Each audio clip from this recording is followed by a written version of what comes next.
Okay, welcome everybody to another exciting student diplomat project presentation of Sarah Toussaint Ortiz, hope I pronounced it correctly, from the Logotherapy, Viktor Frankl Institute of Logotherapy in Israel diplomat course. And this will be on our new YouTube channel so that people can see it. So anybody who comes late, you'll be able to catch up later. And I'll just let you start, Sarah. I'll let you introduce yourself and get started. Thank you so much, Batya.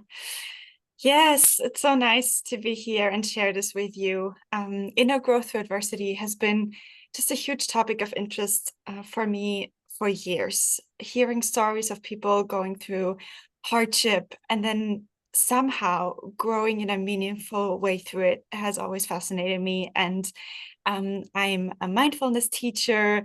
I'm a life coach, and I specialize more and more in resilience and meaning discovery. And studying logotherapy for almost the last 4 years now, which is amazing, has just taught me so much. And I love how it connects with what I've learned and keep on learning about mindfulness and resilience. And this topic honestly was coming at a time of my life. I chose it before I was going through a major adversity, but then it was actually extremely helpful for me. Working so deeply with this topic while adversity hit in my life. And I will keep on sharing little stories throughout the presentation with you to also make it come even more alive. So the title is Inner Growth Through Adversity, Transcending Hardship and Cultivating Inner Growth with Logotherapy and Exploration. And this is our little itinerary for tonight. First, just general, my motivation, the research questions and objective that I have or had, then explaining the theoretical framework that I used, going into logotherapy. You people present here know most of all of that, but I will just draw upon the most important parts of logotherapy that I used for the topic, and then diving deeper into the qualitative research that I did and that deeply, deeply moved me, hearing the stories of people going through adversity and the personal spiritual growth they developed despite or because of the adversity they went through, right? And then the key findings of my research, and then the conclusion. I will share some free resources with you. I wanted to make the findings as comprehensive and practical also for people outside of the logotherapy world. So I'll be talking about that and then just open it up to questions and answers. First of all, I want to extend my gratitude, first of all, to Batya for all the support and the guidance. It's been tremendously just helpful and inspiring for my personal growth and my capacity also to support people. So thank you so much, Batya.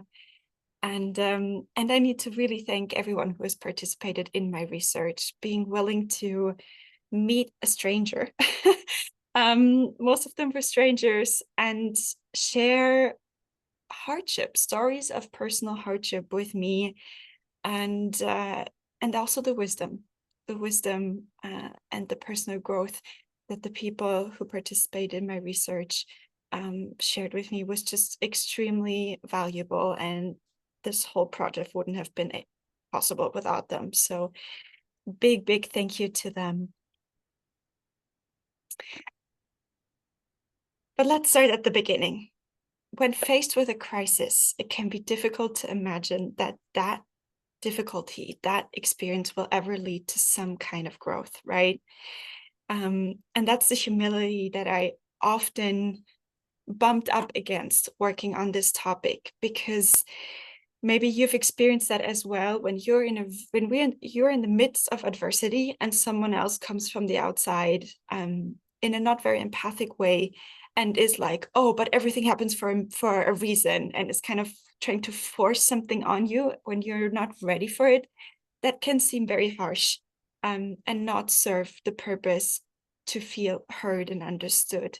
So I want to just honor that there are experiences of adversity that we never completely heal from.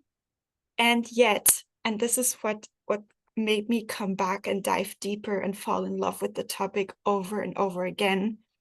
One thing is clear: adverse experiences change us, whether we want to or not. And adverse experience happened to us, whether we want them to or not. That's the tragic triad, right? That Viktor Frankl defined. And so if being human means experiencing adversity, I'd rather that people have a framework of understanding and the supportive tools and factors and education to know how to deal with it, because I believe that in the end can make the difference between psychopathology and being stuck for years or for a really long time, or eventually tapping into self-transcendence and being able to grow from it, right? But the big question, the monumental question is how? How do we grow through adversity? And I kept on opening all my books on logotherapy when I started this topic. And I think it's on the first pages on the introduction of Yes to Life from Viktor Frankl, where Daniel Goleman writes in the introduction, if we can't change our fate, at least we can accept it, adapt, and possibly undergo inner growth, even in the midst of troubles. So my intention with this thesis and my driving questions were, are there beliefs, principles, practices that foster inner growth through adversity? And what are these?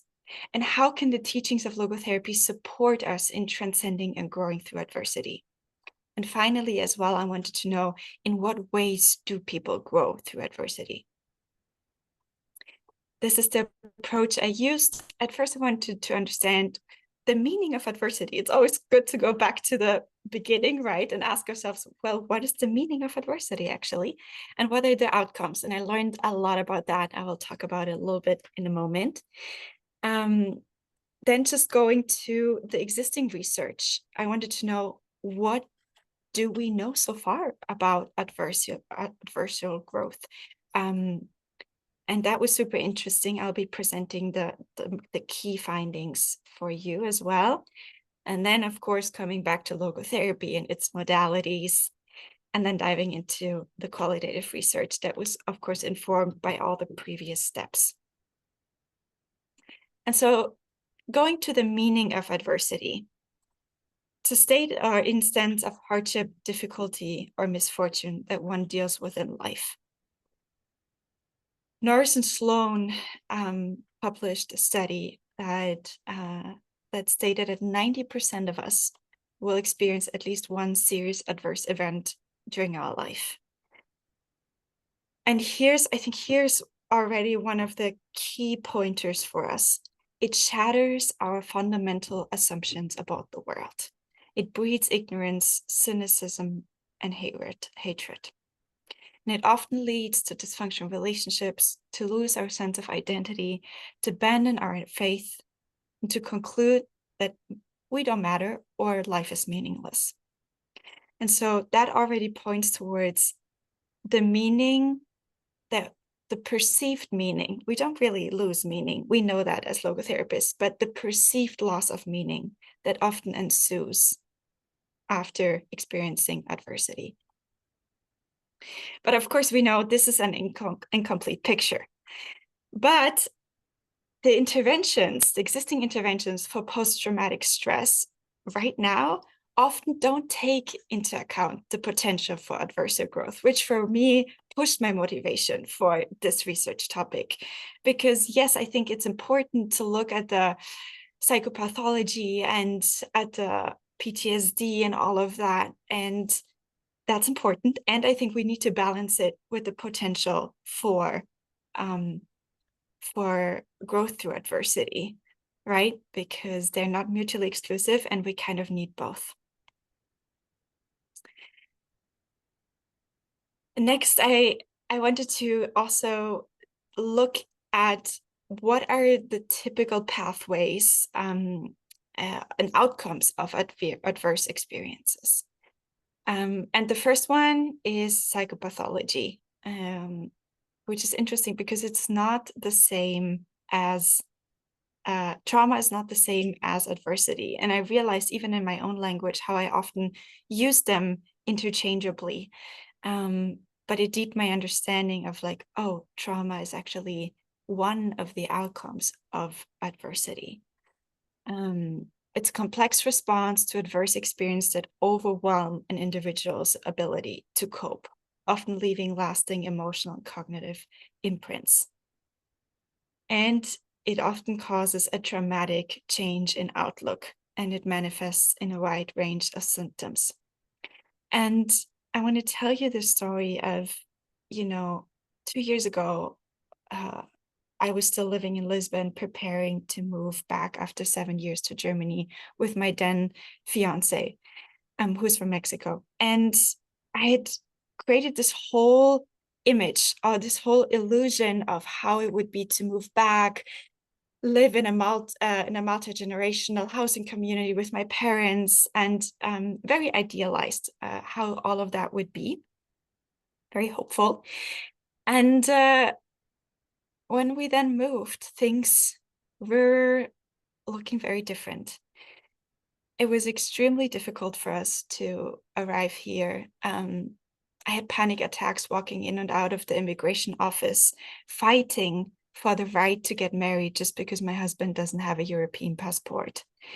We needed to move the date for our civil wedding 5 times because another cord or another paper was missing. And then also living with my parents after such a long time also brought up all kinds of childhood wounds that weren't healed. So it turned out very differently, and it challenged me in a way like I'd never been challenged before in my life. But already working on my thesis, I was able to zoom out, self-distance, as we say, right, from time to time, and understand, oof, this experience that I'm having right now, it's doing that. It's changing my outlook on life. And it started to manifest in all kinds of psychopathological symptoms with health struggles and all of that. And then we moved to the resilience. And me living through that really helped me also choose my attitude over and over again and understand, okay, I'm in this phase, and this is what I need to do to move towards resilience and the growth, right? So I often imagine myself as this tree that is bent out of shape by a very strong storm, but not broken. This is one of the definitions of resilience. And being able to carry on with the important facets of life despite the painful and distressing symptoms. But often the discussion on the human reaction to adversity so far ended here. It ended with resilience, being able to bounce back. But there's the third path, right? There is growth through adversity, often referred to as well as post-traumatic growth. And it is the transformative possibility of hardship and the human capacity of transcendence. So we're going a step further. It's also defined as the process of meaningful changes in perception of self, philosophy of life, relationship with others, and meaning making that occur during or after crisis. And I can tell you that for me, even in the darkest moments, I try to come back to this basic trust that we talk about in logotherapy, that in the moment we might not be able to see or feel, but trust that at some point in the future, if I keep on going and if I keep on choosing my attitude and if I keep on marching forward, there will be a point where I can look back and be like, oh, here's the meaning. And this belief in ultimate meaning in the midst of adversity, that is just tremendously helpful. Quote by Elizabeth Lucas that you probably know: "The forces of fate that bear down on man and threaten to break him also have the capacity to ennoble him." And I think just these quotes sometimes, no matter how often I read them, every time I read them again, I feel so inspired, because we all know and do have the stories and experiences that that's possible. So let's dive further into what I learned from the literature research. Researchers have discovered 5 common themes that people tend to grow in a way or experience after a significantly stressful event, meaningful changes, so to speak. A renewed appreciation of life, enhanced personal strength, stronger and more meaningful relationships, spiritual growth, and recognizing new paths for your life. Now, the key question here for me, of course, was, what do these individuals do differently? How do they move into an upward spiral instead of spiraling down into psychopathology? What's the difference? And so from existing research, I learned that it's cognitive appraisal. So again, how we define what has happened to us and how we respond to it. Sociodemographic variables, personality, coping mechanisms, social support, spirituality, and cognitive processing. But above and beyond all, because all the mentioned factors, research sometimes isn't exactly clear how much they actually lead to adversarial growth. But what the researchers agree upon from everything that I've read is that how people interpret what happened to them and the extent to which these experiences of adversity end up changing what they believe about themselves and the world, that made the decisive difference, where they were able to move into an upward spiral, into personal growth. Again, the meaning, right? What other factors did I learn are important from the literature research? These people that experienced meaningful growth through adversity had a purpose, a moral compass. They found some ways to be of service, that is social support, and they had transcended sources such as spiritual connection. A big question I had was how much the passage of time influences growth through adversity. And now the research isn't also completely agreeing on this, but what they said is that yes, it takes time to be able to self-distance and then tap or discover the meaning that leads to growth. But what was more decisive than the actual amount of time after the adverse experience was the intervening events. Did they go to therapy? Did they do a lot of reflecting upon themselves, challenging the beliefs that were built based on the difficult experiences? That was more decisive. And what made a big difference was what Tedeschi and Calhoun, big researchers on the topic, called deliberate rumination or introspection. And they said it is through the process of struggling with adversity that changes may arise that propel to a higher level of functioning, of being, right? So yeah, in logotherapy, we use different terms, but I thought it was interesting to also see the language that other researchers use for that and how decisive the introspection piece was, right? Because how can we change our attitude if we're not even aware of the attitude that we have automatically after going through trauma? Like this awareness piece, this introspection piece is just really, really crucial. And I loved seeing it come up in the research in such a big way.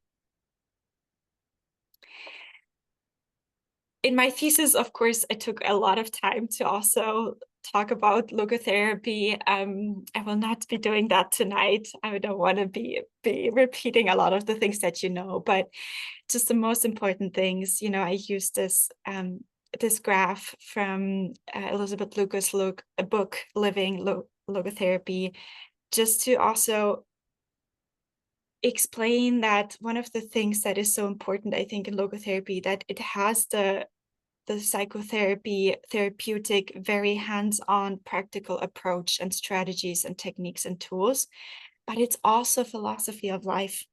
And I feel like, especially when we go through extreme hardship, having a bigger context of understanding, for instance, that as human beings, we're spiritual beings, which then connects to our ability to self-transcend. It takes both.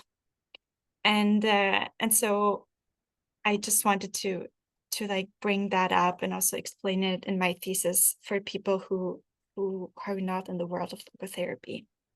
And because human beings are meaning seekers, our suffering is intensified, as I mentioned earlier, by the lack or the loss of perceived meaning that accompanies every experience of adversity, right? And I think that's why logotherapy is just such a great and powerful approach when it comes to helping people heal and grow through adversity, because it helps rediscover or discover meaning in the really, really harsh experiences that we can have as human beings. Another quote by Viktor Frankl: man's freedom is no freedom from conditions, but rather freedom to take a stand on whatever condition might confront him. And this too, I think whenever I read it again, it gains in depth. And I think if you think about adversity you have experienced in your own life, it's always amazing, or thinking about Viktor Frankl's life story, right? How profound and yet how practical and just real this approach is. No one can take this last of human freedoms away, but to choose our attitude, to choose our stand, no matter what is happening. And I wonder if, you know, someone in the world going through adversity, not knowing this, how much possibility it takes considerations that I had writing the thesis. And of course, finding meaning in suffering is one of the very core tenets of logotherapy, and the belief that we can transcend the circumstance, any circumstance, by choosing our attitude, what I just mentioned. And as Frankl emphasized, suffering in itself holds no inherent meaning. Rather, the meaning arises through the way in which we respond to the suffering, choosing our response over and over again. And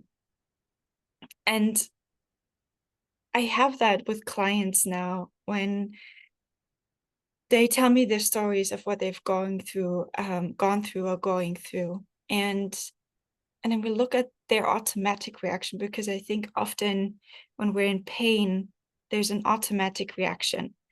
And I love that logotherapy defines it and names it like it does here. I called it the inhibiting factors, because they're human and they often happen automatically to us in a way of defending ourselves, or in a way of automatic kind of shielding after something very painful has happened, like victimization, generalization, pessimism, or protectionism. And just the awareness of that, I think, is such a great first step that then can help us to transform and to reframe the story, the meaning of what has happened, and also our response to it. Another key factor, of course, is the self-transcendence. our human capacity to go beyond ourselves and actualization. But I'm really loving that I'm getting more and more knowledge thanks to logotherapy to give it this twist of actually it's not only about the self. When we talk about meaningful self-development, it needs to go beyond the self in some way or another to be meaningful.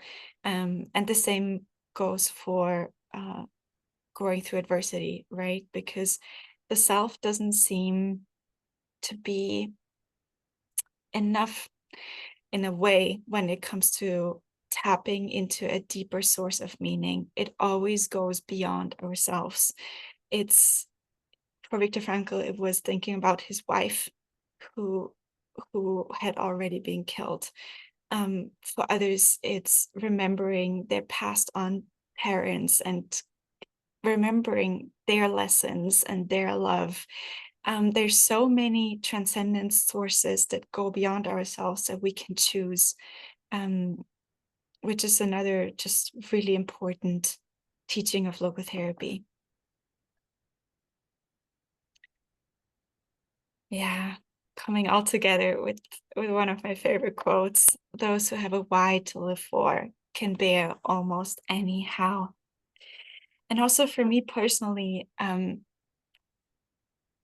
being so angry at German bureaucracy and the German government for making it so hard for us just to get married. You know, it wasn't a lot that we asked for. I had a really strong why. And that's what I often, like, this is a quote that I wrote down. I cannot tell you how many times in my journal. And that I remember that everything we were going through was really meaningful. I knew my why. I would do it again, you know, and that I could feel the wisdom of logotherapy come alive for me in a whole new way. Very grateful for that. Here's just an overview, and I'm happy to share the presentation afterwards with you as well if you're interested, of the logotherapy techniques and concepts, particularly for adversarial growth.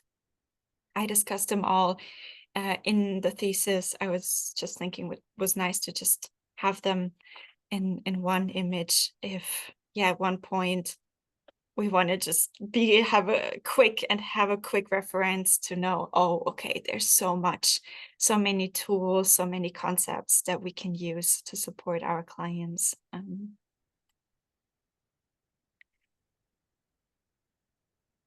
And here's something I want to read to you, something that I wrote in my thesis that I thought is worthwhile reading. It's also supported by Dr. Gabor Mate's teachings on healing through trauma. So I wanted to read this to you. The narrative we construct about ourselves and the world, particularly in response to adversity, hold immense power. When left unexamined, these narratives can trap us in limiting beliefs, self-doubt, and even resentment. However, when we consciously explore, challenge, and reframe their meaning, which is a power we all have, they become one of the most powerful tools for healing and personal growth. Language is the key to understanding healing and transformation. In her beautiful book, The Atlas of the Heart, Brené Brown writes, language is our portal to meaning making, connection, healing, learning, and self-awareness. Having access to the right words can open up an entire universe or entire universes. And for someone who loves to write and who loves words and always seeking to pack my experience, my inner experience, into the most fitting words, I think logotherapy is such a rich source for us to teach ourselves and our clients to use words that help us tap into more meaning. In the logotherapeutic view, the tragedy of adversity does not lie in the event itself, but in what we become as a result of it. So the goal of it is not to simply understand trauma, but to help the individual retrieve lost meaning and reframe the story into one of empowerment. So yeah. Then it was time for the actual research, which I was honestly a little afraid of because I'd never done such a big qualitative research project. Yeah, it took me a while to wrap my head around it and find the right methodology for myself. But at the end, I chose this one. It was qualitative research in the form of interviews that I prepared. I prepared a questionnaire based on logotherapy and everything that I had learned in the literature research. I sent out invitations to participants through my social media and my network. I record via Zoom, transcribe the data, translate it if necessary, and then I coded the insights of the participants to learn from the experience and perspective and find then the patterns, the so-called themes in these codes that specifically aligned with the research question. And the questions, kind of the same as mentioned in the beginning, was like, how can we help individuals redirect their journey from a downward spiral to an upward trajectory after experiencing adversity? And what are the supportive or decisive factors, right? And how did they grow? And so here's what I found. And I selected some of my favorite quotes from the participants for you. Self-reflection turned out as one of the most important factors throughout all of the interviews. One research participant said, this inner awareness that we have a choice. I can either throw myself into the victim role or I can find the strength within myself. Really saying I'm growing out of the situation and also seeing the potential behind it. Another factor was acceptance. Acceptance as a gateway to inner growth. And here my favorite quote from the interviews is, accepting what is gives me the opportunity to think beyond and see what is the next best action that I can take. Otherwise, I'm stuck. I think in that one alone is so much wisdom. How many people are in such a deep resistance and so stuck in the victim role. And this practice of acceptance and how important that is to eventually heal and grow, that really came out through the interviews as well.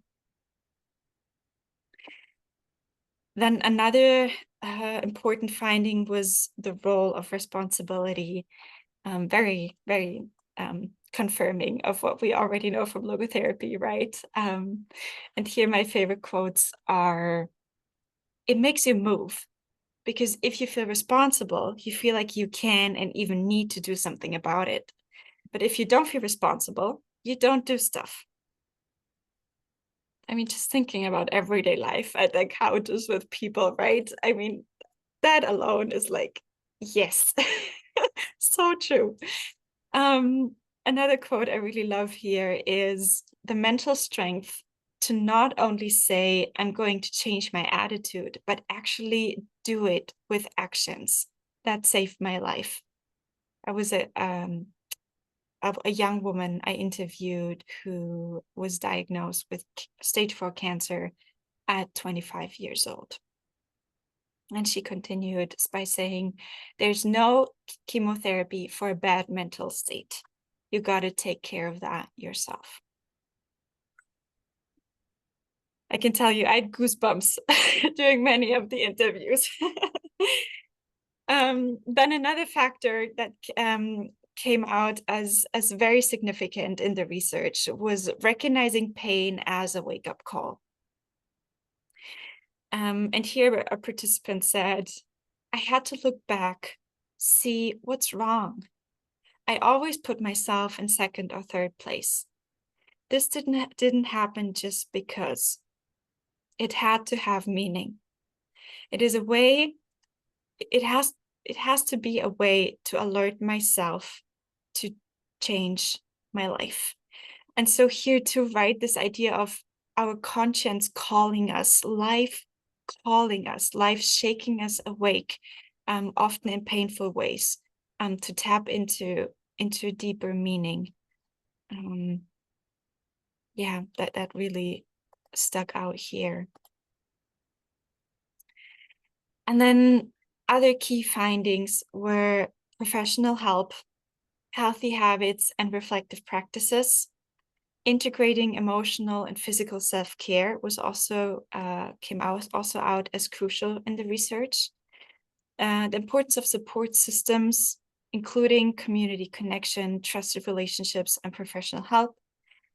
And that these support systems offered not only emotional strength, but understanding and a sense of belonging.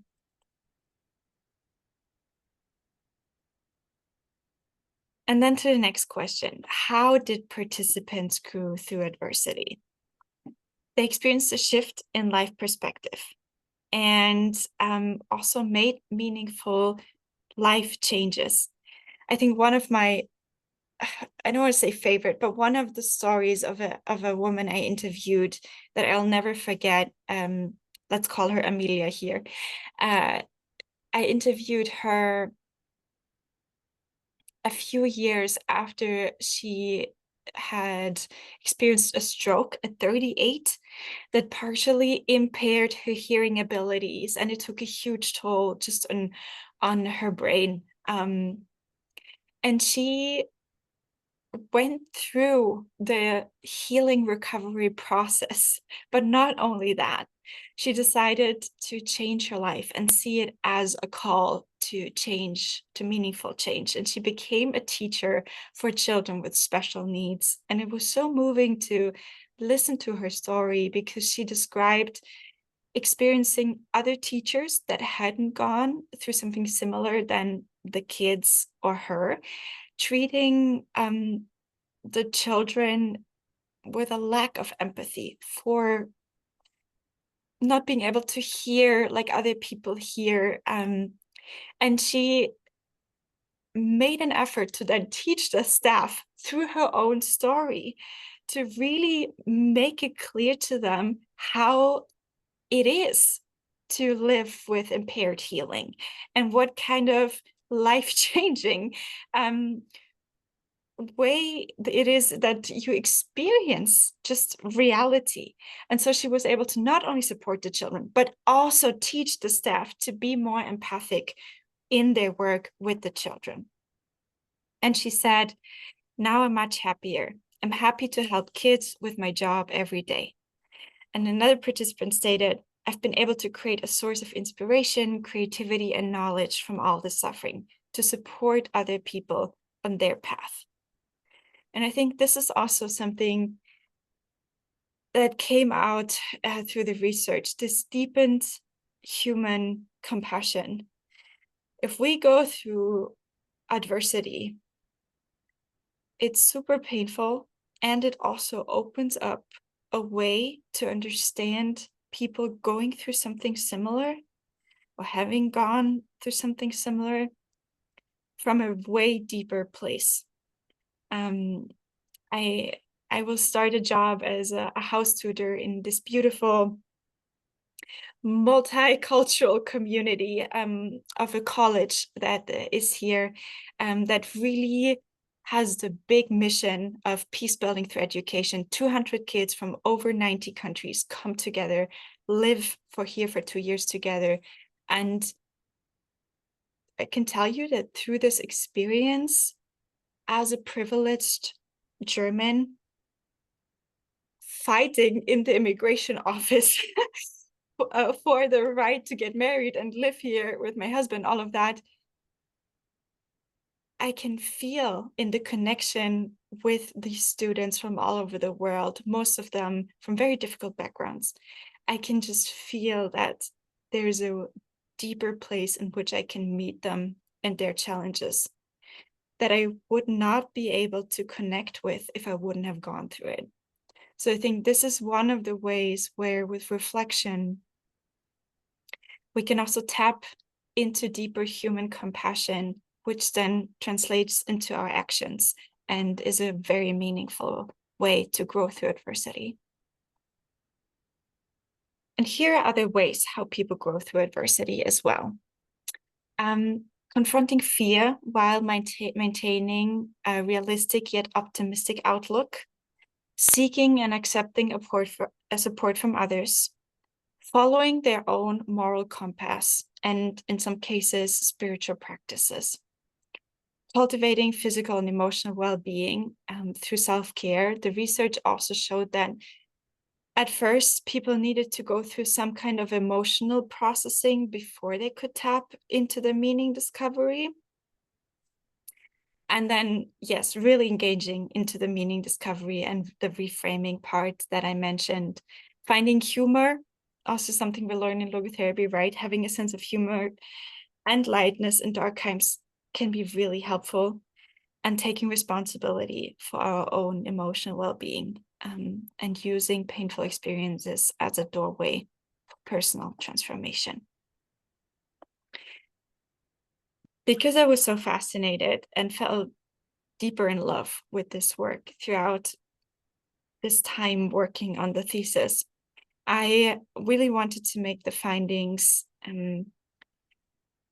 comprehensive, right, for any mental health worker or any individual who's interested, really. So I comprised a 12 or 13 page PDF guide that is available for free as download now from my website. I will share the link with you later, but there's also the QR code that you can scan that gets you there directly, because I think, yeah, these findings are truly transformational, and I want them and the knowledge of logotherapy to be more available and more accessible in the world, especially in the times that we live in. So I hope this is a meaningful, small way to contribute to that.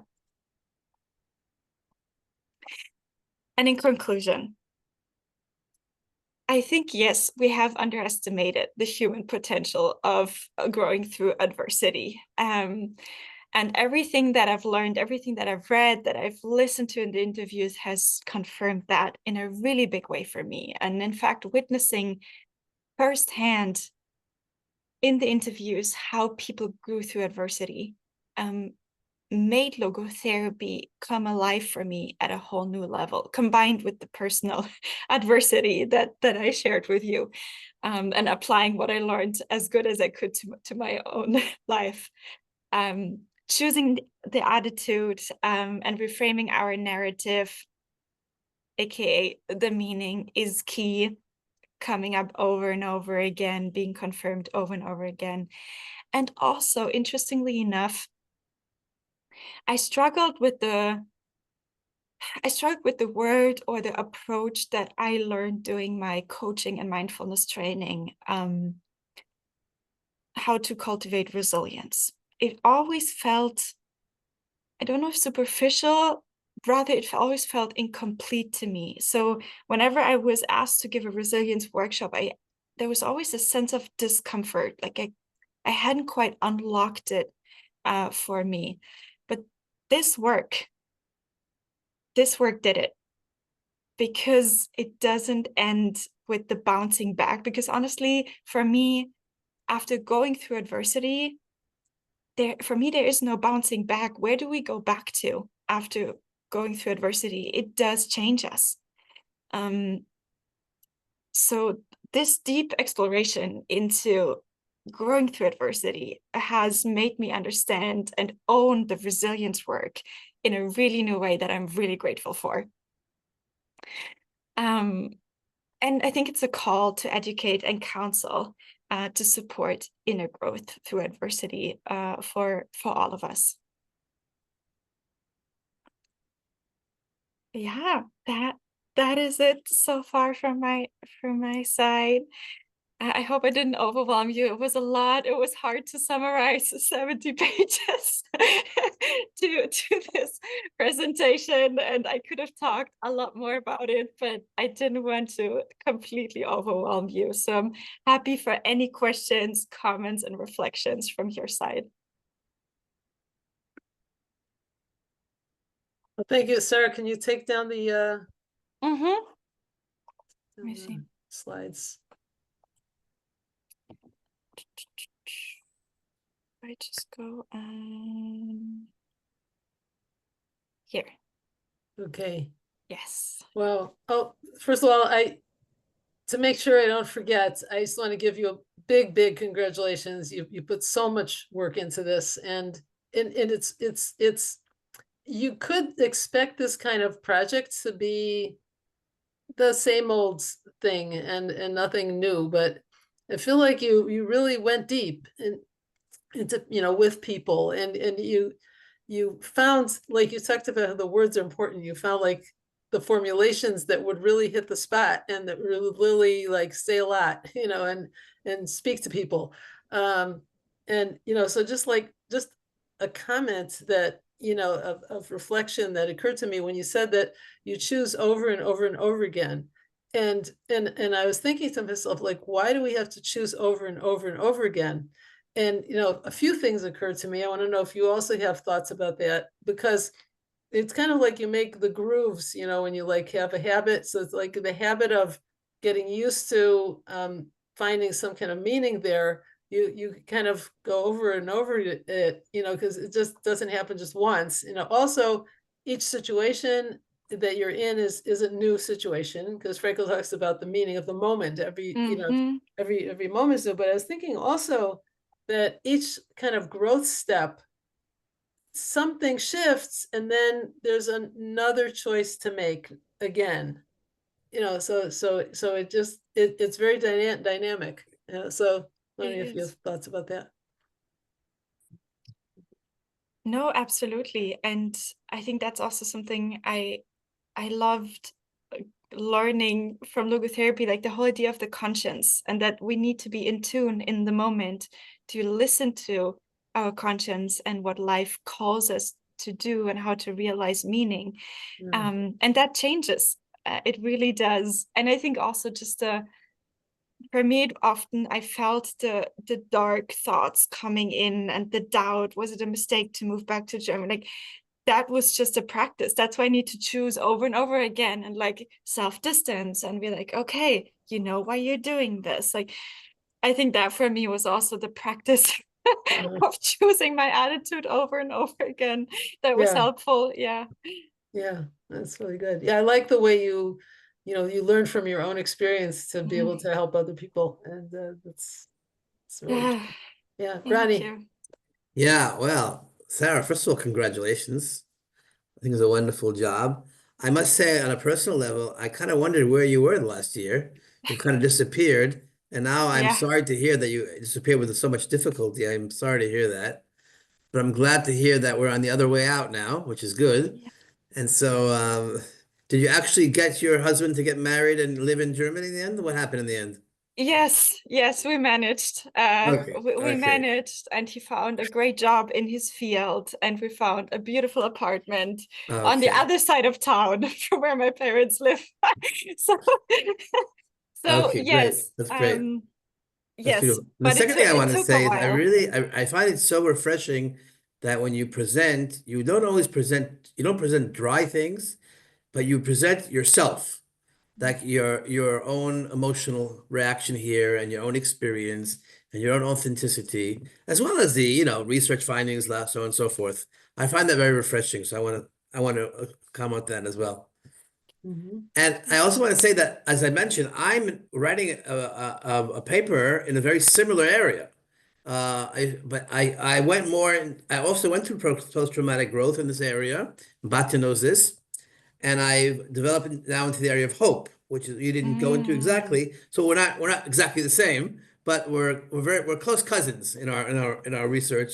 And so I appreciate that.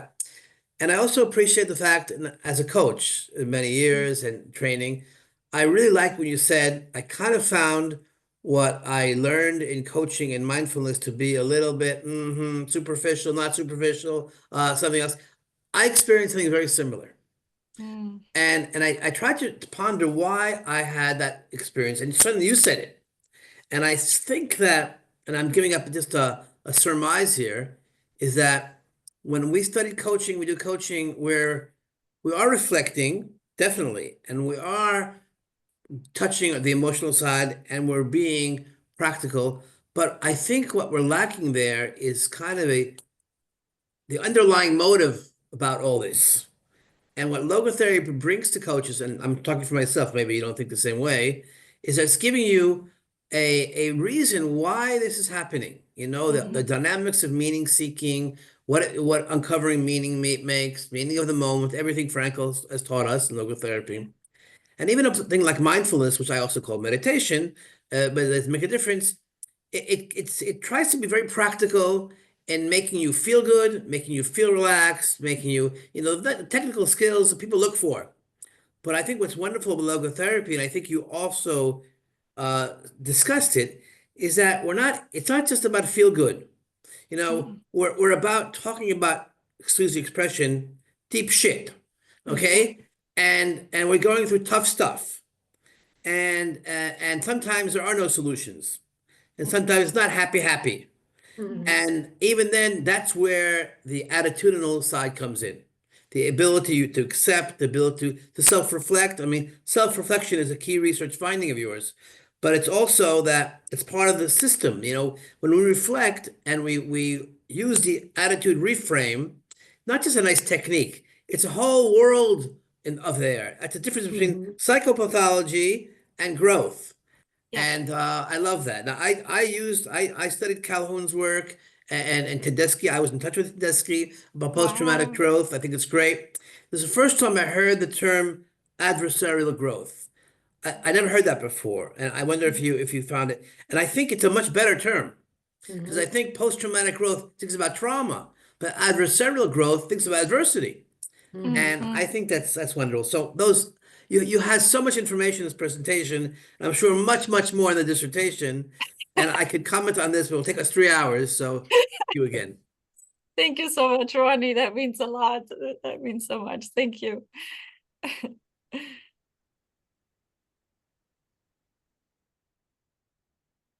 Someone else have any reflections?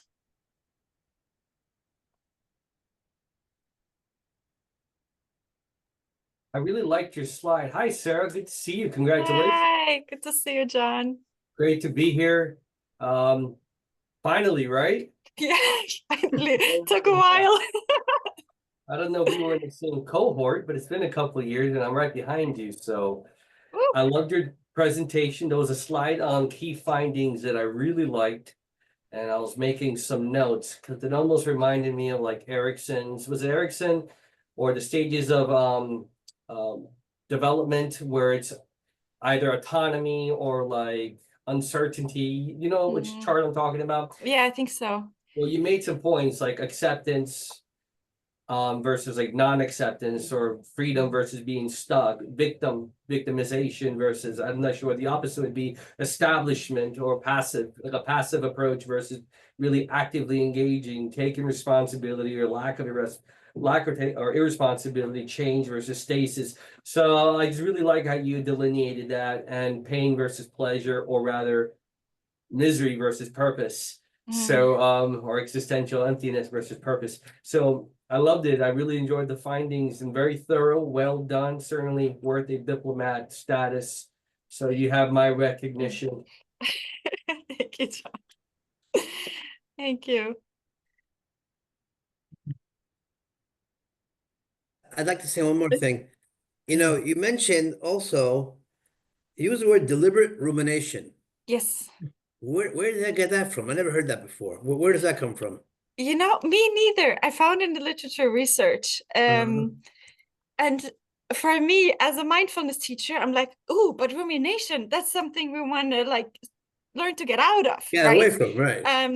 So that's why I like the explanation that what they mean is introspection. It's a conscious challenging and reflecting deeper, which, as you said, that opens a whole world of possibility, and Right. without it, a lot of things are really not possible. But I first stumbled over that term as well, because I was like, huh? But I think it does make the difference of someone just being stuck in victim mode and blaming others and blaming life and all of that, or coming to the point where you're like, hang on, let's go a step deeper. Yeah. Like, Yeah. what does this mean? Where's my responsibility? Right. Where's my area of freedom? Where are my areas of freedom? Yeah. Yeah. And that's like, it's my next comment, that you mentioned that logotherapy is also philosophy of life. Now, it sounds like something, yeah, well, that makes sense, no big deal.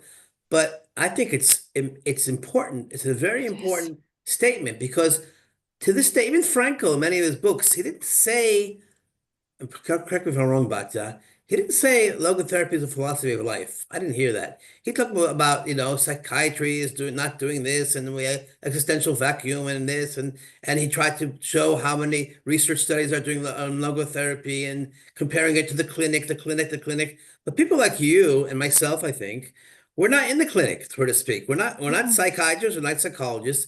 We're people looking for philosophy of life and helping others with that philosophy of life. Yeah. And I think it's a really, I don't know if you think the same way I think, but I think calling logotherapy a philosophy of life is so simple and it's so potent. It is. And that's when you talk to people, well, what's logotherapy? That's why the word logotherapy is not good. Therapy, they think therapist. But Mhm. Yeah. when you say no, logotherapy is essentially a philosophy of life, which involves 1, 2, 3, 4, 5. Suddenly they look at you different. And Mhm. do you agree with me? I totally agree with you. And my impression through studying logotherapy and reading the books was that that's purely my interpretation, is that it was, for Frankl, it was self-explanatory. It was so natural to him, and he kind of translated to us by saying man is spirit. That's a philosophy of life. If we see every human being at its core as spiritual, that's a philosophy of life, right? So I think it is everywhere, but he just didn't put it exactly like that. Well, Um, I mean, you can read, most of his work was in German, wasn't translated. So you could probably read stuff about what Franco wrote that we can't. I never read in German. But you could Maybe read I it, and should. it'd be very interesting to hear, if you do read some of the German, if he speaks a bit differently. Yeah, that would be interesting. But yeah, I think it's so important, or that, meaning, life is always meaningful. Like, these are just core beliefs to hold on to when life gets really, really hard. And I think, yeah, Yeah, I it's so want, true. yeah, I want to add that Frankl does say that every theory or every psychotherapy has a philosophy of life underlying it. Mm, So he does say that, and he says, that you don't know what it is usually. They don't tell you specifically what their philosophy is, but if you look into it, you can see underneath it, there's some kind of philosophy behind it. Yeah, And but so that's one thing. And then the other thing is there's a word for logotherapy, the philosophy is logo philosophy. mm, So that is a thing, that people talk about as a philosophy of life. Batya, Frankl used the word psychotherapy, and I heard that he didn't always mean psychotherapy in the way we mean psychotherapy. Right. And I think a lot of that has to do with the translation from German, which I don't know German.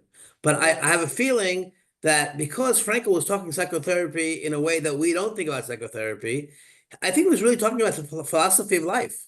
That's what I think he really wanted to say. But he said it in all kinds of strange, different ways. Yeah, mm. yeah. I'd like to linger some more on that idea that you said people interpret, how they interpret what happened to them. So so I just want to linger on that a little more. Think about, like, what does it mean? How do you interpret what happened to you in a way that brings meaning, that, based on a certain philosophy of life, you interpret it a certain way. So somebody that, like the woman who had cancer, like, how's she going to interpret it? I mean, you interpret it to say that, well, maybe there are things that I've done in my life that contributed to this, then that kind of makes the person feel worse. There's always this kind of controversy, you don't want to say that you brought it on. On the other hand, if you recognize that you have the power to create certain dynamics in your body, you also have the power to heal, and that's the purpose of it.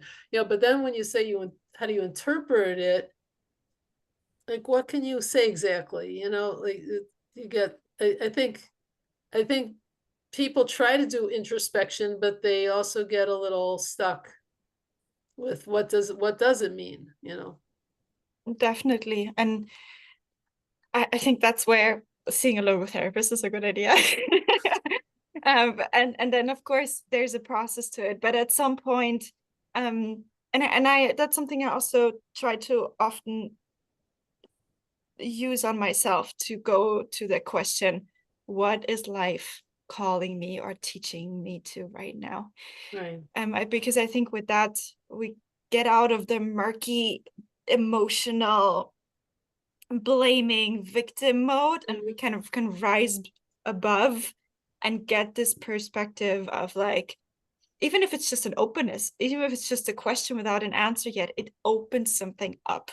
Right. To a meaningful interpretation that, when it comes from the inside or from the outside or combined, that we are more quickly of like, oh, okay, all right. And then, so I think, this question of like, what for, or what am I being called to, that can help us with the interpretation. Right. Yeah, John has his hand up. Yeah, you're getting me just thinking about a lot of things. And I know we've talked about this idea of responding to life, or how to choose to respond. So it's very thought-provoking. Thank you so much for that. And an analogy that comes up to mind for me is like pain, like actual physical pain. When I burn my finger, and I always use this really childlike analogy, I burn my finger on the stove, and I can't think of anything but my fingertip that's being burnt by the stove. And my whole perspective is just narrowed down to my finger really being really red and hot. And I think emotionally it's very similar, I find, is like our ability to maintain a bigger perspective on things is just narrowed down to that emotional pain and the misery of it. Ow, why? And because the pain is there, it just naturally seems to like deflate us, like a nail in the tire, just naturally just zap out any profound understanding of what that is. So almost like being able to snap out of that is the ability to catch yourself, to remain self-aware, and then just actually remember, oh, I actually have a choice in this process. Even though life just gave me a whole whirlwind of stuff, I can still not succumb to it and pull back and maintain a different perspective or philosophy on life.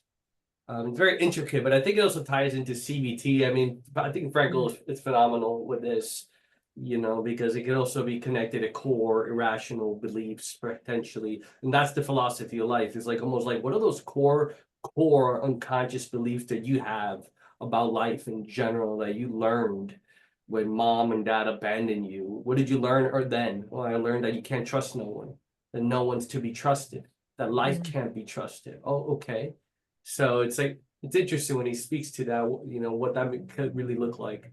But thank you for compelling such a wonderful, profound discussion. This is wonderful, and your project speaking to that. So thank you. Thank you. Yeah, no, absolutely. And I was just thinking of a client I had recently, and that just drove to point that, or what we're talking about, home for me, because she got herself out of a toxic, violent relationship with a romantic partner. But in the first sessions after that, her automatic belief was, I'm unlovable. So this tendency of the human mind to, after adversity, jump towards self-harming, self-deprecating, really not loving conclusions that then, really drive us down this downward spiral and into psychopathology. I think that is where, with logotherapy, we can like really sweep in and be like, whoa, whoa, whoa. Mm. Let's look at this automatic interpretation that, as John said, is often based on really old conditioned beliefs or old trauma, and then go into the meaning reframe. Yeah, I think that's huge. Yeah. I'm very happy that you mentioned it, but oftentimes we hear something really superficial and I never know what to do with it. When someone says, well, I got cancer and the cancer is my best gift of life. Right? And you said, and this kind of stuff, and I hear it and I say, okay, this is a profound, profound statement someone's make. You can't make it for somebody else. And then what happens is that people start to misunderstand what is being said there. It's not, oh, I'm really glad I had this heart attack. It's a great gift, that you're not saying that. Yeah. But but they don't go further. You don't Mm, understand what they are saying. And what they are saying is what you're saying. yeah. Whatever Yeah. happens to you, and then you can look at it in a way, it doesn't mean, and one of the things I liked what Professor Tedeschi talks about, and he says, we're not saying that everyone, you push the button to want PTSD or PTG. PTG for one, PTSD for two. It doesn't work that way. I mean, everybody wants to have PTG, post-traumatic growth. But to do that, you have to have enough, you have to have a process. I like the fact that you also said it takes time. Mhm. And some people will not go there, will not get there. And some people will get there and also have regression. And some people have PTG in part of their life and PTSD in other parts of their life. And some people have nothing at all to do with it. And so I'm really, really wary that we turn this PTG growth, adversarial growth concept into something very superficial.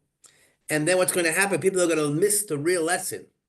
It's not that I Exactly. want adversarial growth. What I got to do? Tell me what I got to do. It doesn't Yeah. work that way. Yeah. Mhm. Yeah. One of my therapists once told me to be aware of this tendency to glorify the work, because it sweeps over this true hardship, the true pain of losing someone, the true pain of all the things we can go through of human beings. And that's something I really wanted to honor also in my work, to not have it be superficial, but say, yes, there's tremendous pain and hardship. And then we have a choice sooner or later of how we meet it and how we deal with it. But I think it's super important to honor both. Yeah. Yeah, I agree with you. And the fact that I said earlier that logotherapy is really a philosophy of life, but I want to go back and I want to go to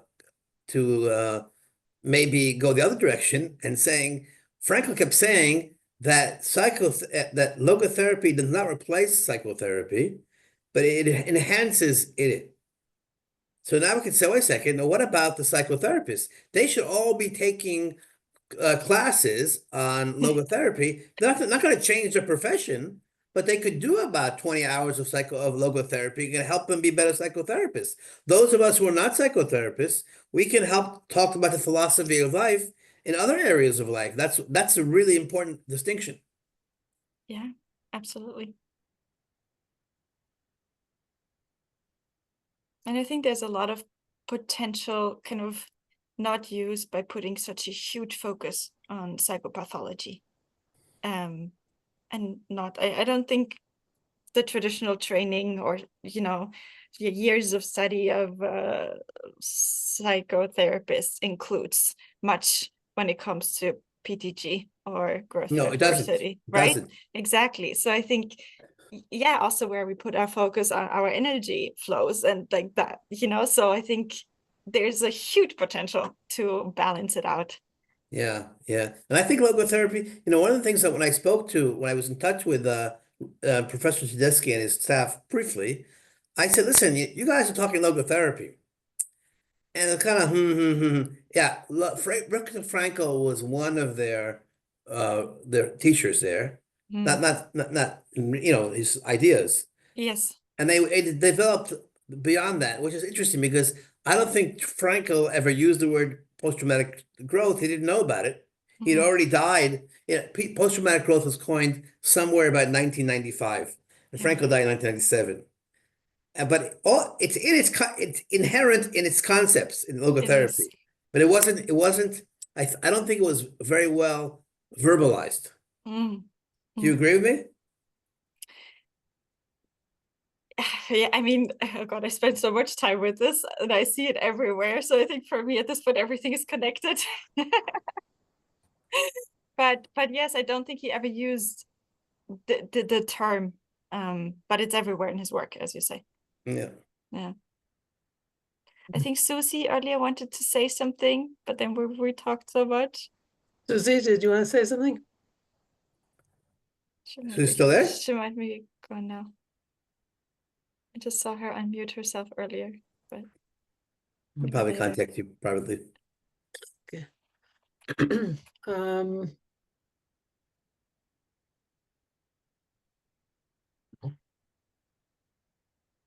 all right, I don't have anything else to say right at the moment. Does anybody else have anything they want to add? I have a question Yeah. of Sarah, if I may. Mm-hmm. Please. So how are you going to take this work into what you do today, your professional work? How does it all, I mean, you do different things. You do mindfulness and coaching and you do, so I'd like to hear how you're taking it into your professional life. And Oh, it's a good question. So different ways. I opened the mindfulness practice Freiburg. Like I have a room now where I see my clients, and meaning counseling and discovery is part of that now. It's been for a while, you know, every client that seeks me out, when I think after the first conversation that I am the right person to work with right now, logotherapy has informed my coaching for a long time now. So I think now it has just gained a new depth when it comes to going through adversity, because people seek us out because they're going through some kind of adversity, right? So I think, yeah, just my knowledge and my toolbox has been deepened and enriched by this. And then starting the part-time job as a tutor at this amazing World College, United World College, working with teenagers. I mean, I think I will have a lot of possibilities to use these tools. A lot of them are very traumatized, coming from war zones. I would be very interested, maybe Batya, maybe the group to learn what you learn about teenagers and meaning and logotherapy. I think that's an area that hasn't been very well researched, to my knowledge. Mm-hmm. I will let you know. I'm starting in August, and I will let you know. No, I'm really curious about it, honestly, but I don't know if you feel the same way. But since really diving into logotherapy, the way I perceive life and everyday situation has really changed. And now I think sometimes I annoy people because I see the meaning everywhere. Like, I'm always looking for the meaning or seeing the meaning or wondering what the meaning is.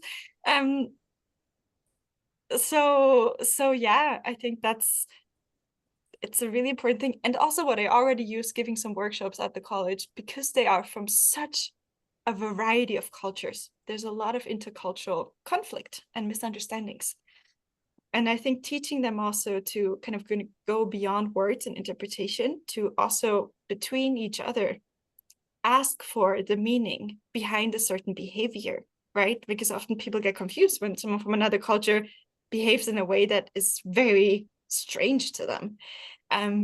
But you can get stuck there and just judge the behavior and think that's a weird or disrespectful or whatever human being. Or you can go the extra mile and show up with curiosity and ask them, hey, what's the meaning of this in your culture? And you have a bridge. So I think I will learn a lot. I will learn a lot in a whole new dimension of using logotherapy. Very interesting. Yeah, an important part of logotherapy is logo education. Mm-hmm. So, you know, just getting into the conversation with people about the adversity forces you to teach them the philosophy of logotherapy at the same time. So when you're talking about teenagers, especially, you know, they're just spreading their wings and trying to figure out life, and like, and so it's a perfect time to teach them about good these time. ideas, and and I think you're having people from all around the world is a great opportunity, because the philosophy of logotherapy reaches out to everybody. It's all based on the idea of of what makes us human. It's like the common denominator, not the lowest common denominator, but the highest common denominator of like being spiritual beings. Yeah. And and so that's that's something that you can teach them at the same time that you're helping them. Like part and parcel of helping them is teaching them that. Yeah. Thank you. Yeah. And Sarah, yeah, yes. go ahead, sorry. No, interestingly enough, because now I also finally built a German website to build my client base here, also working with corporations. And the requests that I get are for resilience workshops and keynotes, which is so interesting to me. It's not even something I highlighted on my website, but it's been a pattern. And so far, as I mentioned before, I had my problem with the approach to resilience that I learned earlier. But now I'm like, maybe this is a call of life, Yeah. So to think that will be another way, me saying yes to these requests and bringing in a lot of logotherapy and of my research to spread the work. Sarah, do you do a lot of Oriental approaches? I mean, like Buddhism and yoga. Are you in part of that as well, or not so much? I am, but more in my personal practice to Yeah, keep myself inspired and right. healthy. Yeah. Because we won't get into that, but the concept of meaning is not really used in those philosophies, I know. but they're embedded, like Yeah. the Tao, the Dharma, the way, and they don't use the word meaning. Mm-mm. And I once heard someone say, well, they don't deal with meaning in the East. I said, no, it's not correct. It's not called meaning. It's called something different. Exactly. The different words we use, right? Yeah. Yeah, so it'd be interesting to hear. Thank you. I'll report what Yeah, I learned. thank you very much, Sarah. I was really, really glad I made the effort to come and not hear the recording. I appreciate it, Ronnie. I Yeah, really appreciate it. I appreciate that you came too, because then you could ask questions and make your Absolutely. yeah. What does Marguerite say? Congratulations. Yeah. No, Thank you Margaret, for thank you for being here despite it being after yeah. midnight. I really Yeah. appreciate you. Yeah, Thank yeah. you. Marguerite, she stays up late. I'm also responsible for staying up late once a week too, in another program. Okay, so thank you so much, Sarah. This was a really wonderful presentation, and it's going to be a wonderful addition to our archive. And you know, I'm so grateful that you did this work, and Thank you. you're spreading blessing all around. Okay. Good Thank you luck. so much. What's that? Let Sarah, me isn't just your husband share. a psychologist? Yes, he is. So why didn't you bring him into logotherapy? He has read Frankel and he really likes him. Okay. But so far he hasn't studied it. He always Huh? has a million other projects. He just finished Okay. a second master. But I wanted to share with you quickly the link to the guide that I made. Let me see. I just had it. So you have the page right away. So send it to my WhatsApp, and then when I put this on the YouTube channel, I'll have it, and it'll You go can right put next to it. Okay, Just perfect. send it to and then it'll be right there next to the. Perfect. I'll do that. I'll do that. That Okay. sounds great. Great. Thank you so Thank you much. very much. Thank you, Thank everybody. you. Thanks. Take care. Okay. Don, bye-bye Bye. now. All the best. Bye. All the best to you all.